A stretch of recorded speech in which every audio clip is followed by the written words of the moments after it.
Hi friends, இன்னைக்கு பாத்தீங்கன்னா நம்ம கிட்ட மத்திய மோட்டார்ஸ் நம்ம கையில நிறைய பேர் எவ்வளவு வண்டி இருக்கு எவ்வளவு இருக்குன்னு கேக்குறீங்க. நம்ம கையில 120 வண்டி இருக்கு. 120 2 கடை ஃபுல்லா இருக்கு வண்டி. நம்ம கையில 10,000 இருந்து ஸ்டார்ட் ஆகி 3 லட்சம் ரூபாய் வரைக்கும் வண்டி இருக்கு. எக்ஸல் இருந்து ஸ்டார்ட் ஆகி BMW வரையும் இருக்கு. எல்லா வண்டியும் நம்ம கையில இருக்கு. வாங்க பெஸ்டா பண்ணிக்கலாம். இன்னைக்கு வந்திருக்க வண்டி பாத்தீங்கன்னா 2016 பேஷன் ப்ரோ.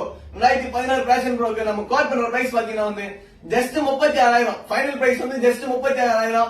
இதுக்கு வெளியே 40,000 ரூபாய் சொல்லுவாங்க. நம்ம கையில வெறும் 36,000 தான். வாங்க நம்ம பெஸ்டா பண்ணிக்கலாம். இந்த வீடியோவோட ஃபுல் வீடியோ வேணா யூடியூப் சேனல் இருக்கும், போய் பாருங்க. பெஸ்டா பண்ணிக்கலாம் வாங்க.